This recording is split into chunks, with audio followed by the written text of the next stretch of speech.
नमस्कार, मेरा नाम रोहन हुआ। टीवी 24 न्यूज़ देखना शुरू कर चुके हैं। एक खास प्रस्तुति हमारी आज के खास एपिसोड बिहार का महाभारत, चुनावी संग्राम जो बिहार में इस वर्ष विधानसभा चुनाव को लेकर के लगातार चल रही है, उसमें आज हम गायघाट विधानसभा क्षेत्र के राजद के एक कार्यकर्ता, वरिष्ठ नेता बोल सकते हैं और भावी विधायक उम्मीदवार राजद कोटे से गायघाट विधानसभा क्षेत्र के सुरेंद्र कुमार शोले जी हैं और इनसे आपको हम रूबरू करवाते हैं और गायघाट विधानसभा क्षेत्र के बारे में और कुछ इनके बारे में आपको जानकारी साझा करते हैं। सर, सबसे पहले आप हमारे दर्शकों को अपना परिचय। मैं सबसे आपके न्यूज़ चैनल के माध्यम से हम पूरे गायघाट विधानसभा के जनता मालिक को मेरा प्रणाम और हार्दिक शुभकामनाएं। अच्छा, सबसे पहले राजनीतिक में आपका आगमन कब हुआ, कैसे हुआ? मेरा राजनीतिक में आगमन होने का कि मेरे पूर्वज लोग भी राजनीतिक परिवार रहे हैं। जो हमारे चाचा का नाम राम बालक राय हुआ, वो कर्पूरी ठाकुर के ही समय से, जिस समय लोक दल था, उसी समय से उन लोग का अपना राजनीतिक प्रवेश शुरू हुआ और आज तक समाजवादी विचारधारा से जुड़े रहने का काम उन्होंने किया और उनके द्वारा, उनके संघर्ष और मेहनत के द्वारा हमारे बंदरा प्रखंड में, जो बंदरा प्रखंड मुख्यालय जो नवसृजित प्रखंड जो है, 94 में आदरणीय लालू प्रसाद जी जब बिहार के मुख्यमंत्री बने थे तो 94 में उनके संघर्ष से उस समय हम लोग बोचहा विधानसभा में हुआ करते थे। उस समय रमोई राम मंत्री थे, तो उनके सहयोग से और इनके संगठित संघर्ष के माध्यम से आदरणीय लालू प्रसाद यादव जी ने बंदरा में एक बहुत बड़ा उपलब्धि देने के काम किया, जो हम लोग आज बंदरा प्रखंड में आते हैं। अभी देखने के लिए मिल रहा है कि राजद में लगातार और जदयू में भी बोल सकते हैं नेता को आना और जाने का क्रम कुछ ज़्यादा चल रहा है चुनावी माहौल के कारण। क्या ऐसा क्यों मतलब हो रहा है? गायघाट में जो भी विधायक है वर्तमान महेश्वर जी, जो कि राजद के कोटे से विधायक बने थे, लेकिन अभी वो जदयू में चले गए हैं कुछ, तो ये पल्ला बदलने का काम ऐसा क्यों इतना ज़ोर शोर से चलने लगा? पल्ला बदलने का मुख्य कारण ये है कि अपना सत्ता कुर्सी बचे रहे।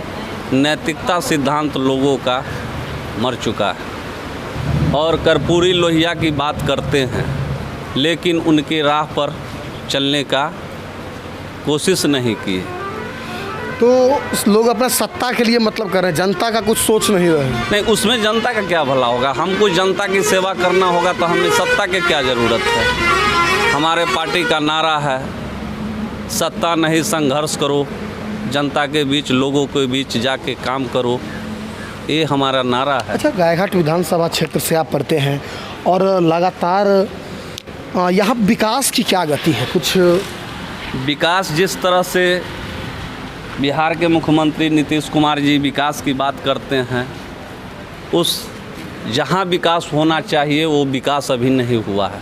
सिर्फ रोड पे फोकस देके और बिजली पर फोकस दे करके वो विकास के नारा देते हैं, वो विकास नहीं है। अच्छा, सड़क, रोड पर फोकस वो दिए हैं, बहुत जगह तो सड़क भी नहीं सही सलामत मिल रहा है। हाँ, नहीं मिला। जैसे हम घूमते हैं तो ऐसा दलित बस्ती है, वहाँ उसको जाने के लिए रास्ता नहीं है, लोग जाने नहीं देते हैं।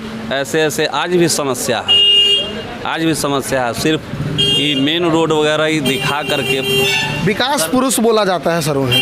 ये विनाश पुरुष है, विकास पुरुष नहीं है। विकास पुरुष इनको नहीं माना। विकास पुरुष उस दिन माने जाते कि दबे कुचले का जो गांव है, जो बसा हुआ है, उसको जाने आने को रास्ता नहीं है। उस दिन जिस रास्ता हो जाएगा, उस दिन इस चीज़ को हम विकास मानेंगे। अभी विकास नहीं है।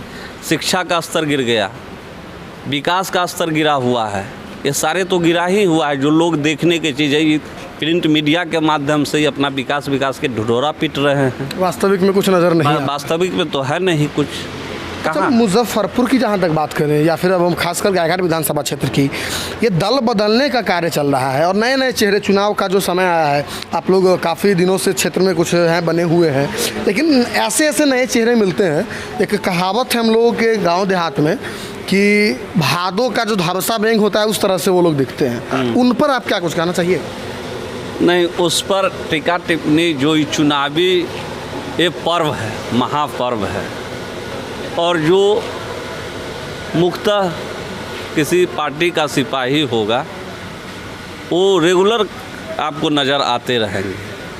और जब चुनाव का समय होता है तो संगठन के द्वारा खोजा भी जाता है लोगों को, तो लोग अपना आस्था जताते हैं और मदद उसको हम ये नहीं कह सकते हैं कि भादो मेढक ये आपने जो कहा ये चीज़ हम नहीं मानते। जनता आपको भी चाहती है, कहीं ना कहीं सुरेंद्र कुमार सोले अपने आप को विधायक पद के लिए दावेदारी सिद्ध करते हैं। हाँ, 100% दावेदारी पेश करते हैं। पेश करते इसलिए कि मैं ज़मीन से जुड़ के काम करता हूँ। मैं हवाई में विश्वास नहीं रखता हूँ। मैं जनता के बीच में रहने का काम करता हूँ और लोगों को इस साल भी जो भयंकर बाढ़ जो आई है, लोग अस्त व्यस्त हो गए हैं, उनको घर घर तक जा कर के हमने मदद पहुंचाने के काम किया।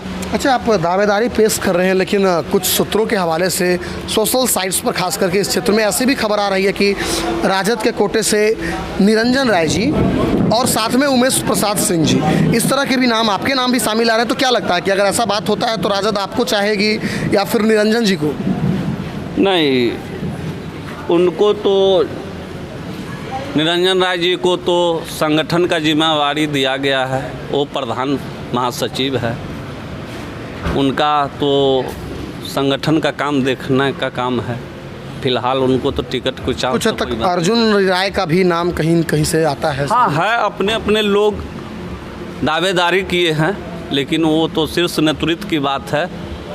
क्या लगता है यहाँ वीआईपी टक्कर दे, वीआईपी को सीट मिलेगी यहाँ या फिर आरजेडी के कोटे में ये पल्ला जा सकता है? नहीं, यहाँ जो सदियों से जो है यहाँ आरजेडी कोटा का है सीट है। आरजेडी के एमएलए भी थे जो आज चले गए हैं, इसलिए आरजेडी के ही दावेदारी बनती है यहाँ आरजेडी की। अच्छा, रघुवंश बाबू के निधन के बाद जो कि एक बिहार के राजनीतिक जो भी एक चेतना थी उसमें आदर्श माने जाते हैं, अभी भी माने जाते हैं, और बहुत नेता का तो ऐसा भी बयान आया है कि उनकी जो कमी है पूरी जल्दी नहीं की जा सकती है। उस पर भी अभी सत्ता के गलियारों से कुछ राजनीतिक उस पर भी चल रहा है। उधर भाजपा, जनता दल यूनाइटेड और राजद तीनों मिलकर इसमें राजनीति कर रही है। अब तो हमारे आदरणीय पूर्व मंत्री रघुवंश बाबू तो नहीं रहे, उन पर जो लोग राजनीति करते हैं उनके अपने आप में लज्जा होनी चाहिए। वैसे महान समाजवादी नेता शायद मेरे देश के लिए मिलेंगे या नहीं मिलेंगे, कहना बड़ा मुश्किल है। उनका जो विचारधारा था, एकदम समान ढंग से ज़िंदगी जीना, एकदम दबे कुचले को सदैव वो नज़र में रखते थे हर समय, और पूछते थे जब हम लोग जाते थे कार्यक्रम में और जब मीटिंग अटेंड होता था तो सबसे पहले उन्होंने संदेश देने के काम करते थे कि आप लोग गरीब के बीच में रहे, गरीब को दुख दर्द समझिए और उनको मदद करने का काम कीजिए। उस सदैव मार्गदर्शन, समाजवादी विचारधारा के ढंग से सदैव मार्गदर्शन देने के काम करते थे। वो बहुत बड़ा एक समाजवादी सोच के नेता थे। शायद उनका भरपाई अब नहीं हो पाएगा। और रही बात विरोधी, जब वो थे तब विरोधी तरह तरह के भी आलोचना लगाए, लेकिन वो घबराए नहीं। उनके साथ बहुत सारे ये करने का काम किया, लेकिन वो अपने पद चिन्ह से अटक रहे, अपने बानी पर अटक रहे। किसी तरह की कोई उनमें लोभ लालच की बात नहीं थी। अच्छा, गायघाट विधानसभा से टक्कर देगी एनडीए इस बार महागठबंधन को, ऐसा भी होगा या फिर लड़ाई स्पष्ट दिख रही है? एनडीए के कोई भी उम्मीदवार हो, राजद को कोई टक्कर इस बार देने नहीं जा रही। सबसे बड़ी मतलब कि एक तरफी लड़ाई बोल सकते हैं। हाँ, एक तरफी लड़ाई। अगर पार्टी ज़मीनी कार्यकर्ता पर भरोसा करती है तो यहाँ लड़ाई नहीं होगा। यहाँ ऐसे उम्मीदवार पेश होंगे जो एनडीए के जो लोग, जो मतदाता होंगे, वो भी कयास लगाए हुए हैं कि अच्छे उम्मीदवार हो। तो इस बार हम लोग अच्छे उम्मीदवार के ऊपर, आप विधायक बनते हैं, जनता आपको चाहती है, उसके बाद आपकी ऐसी कुछ कार्य जो आप सबसे पहले विधायक बनने के बाद गायघाट में विकास के लिए करेंगे, कुछ ऐसे एक दो कार्य? अगर आपने कहा कि विधायक बन, जब मैं जनता विधायक, आपको अगर मौका देती है तो अगर कुछ ऐसे जनता अगर हमें मौका देती है तो सबसे पहले मेरा कार्य होगा जो दबे कुचले दलित बस्ती है, जहाँ रोड नहीं है, आज भी नहीं है, फुटपाथ पर रहती है, उस पर हमको ध्यान दे करके उस गरीब को जो रोड नहीं है उस पर हमको फोकस करना है, उस बीच में जा कर के काम करना है। इसके बाद ज्यों काम का सिलसिला बढ़ते जाएगा वहीं से मैं शुरू करूँगा। तो तेजस्वी जी की सरकार बननी चाहिए। 100% युवा चेहरा है, कुछ परिवर्तन तो जरूर लाएंगे वो। एकदम परिवर्तन होगा। हमारे नेता आदरणीय तेजस्वी यादव जी का एजेंडा है कि पहले बेरोजगारी, स्वास्थ्य, शिक्षा, ये 3 चीज़ अहम एजेंडा है। जो हमारे ये 3 मूलभूत चीज़ चाहिए, हमारे समाज को ये चाहिए, ये 3 चीज़। न बिहार में लॉ इन ऑर्डर की व्यवस्था सही है, प्रशासनिक विभाग पूरी मनमानी है, स्वास्थ्य में भी पूरे लापरवाही है, और शिक्षा का हाल तो ऐसा है, शिक्षा की हाल जो एक खिचड़ी, पोशाक, साइकिल में ही वाहवाही लूटने में ही सरकार पूरी तरह से फेल है, निकम्मी है। ये सरकार निकम्मी है और इस सरकार के जितने भी पदाधिकारी हैं वो भी निकम्मी है। अलग अलग जगह से सुनने में आता है कि सरकारी योजनाओं में कमीशन बांधा हुआ है। हकीकत में एक भी ऐसा कार्य नहीं हुआ है जिसमें कमीशन की बात नहीं पदाधिकारी लोग करते हैं, और बिचौलिया लोग को सेट किया। अभी देखिए ना, ये बाढ़ वाला जो 6-6 हज़ार रुपया जो मिल रहा है, उसमें भी सुनने में आया है कि पैसा वसूल रही है। हर जगह दलाली, तमाम दलाली, मतलब करप्शन से लेकर के शिक्षा, स्वास्थ्य, सभी को सुधारने का आपका टारगेट होगा तेजस्वी सरकार के साथ। एकदम बिल्कुल। तो आपने सुना, हमारे साथ थे सुरेंद्र कुमार सोले जी। इस वक्त हम लोग गायघाट के सतनाम पेट्रोल पंप पे हैं। यहाँ इनसे मुलाकात मेरी हुई और इस सतनाम पेट्रोल पंप पे हमने सोचा कि आपसे इन्हें रूबरू कराया जाए। बारिश का मौसम है, किसान के भी एक काफ़ी बड़ी आफत नज़र आ रही है। एक तो बाढ़ के पानी से ये लोग परेशान थे, दूसरा ये बारिश लगातार कुछ न कुछ नाश करती ही जा रही है। सुरेंद्र कुमार सोले जी ने स्पष्ट लफ्जों में कहा कि बेरोजगारी, कुव्यवस्था, प्रशासनिक कुव्यवस्था, शिक्षा कुव्यवस्था, उस सभी एजेंडों पर इनका फोकस होगा। विधायक बनते हैं तो दबे कुचले जो बस्ती होंगी उस पर ये सबसे पहले ध्यान देंगे। तमाम खबरों के लिए जुड़े रहेगा हमारे साथ। बिहार की महाभारत में आपको अगले दिन किसी और नए चेहरे से, किसी गांव, कस्बे, किसी बस्ती से, किसी आवाम से आपको हम मुलाकात कराएंगे, उनसे रूबरू करवाएंगे। बहुत बहुत धन्यवाद।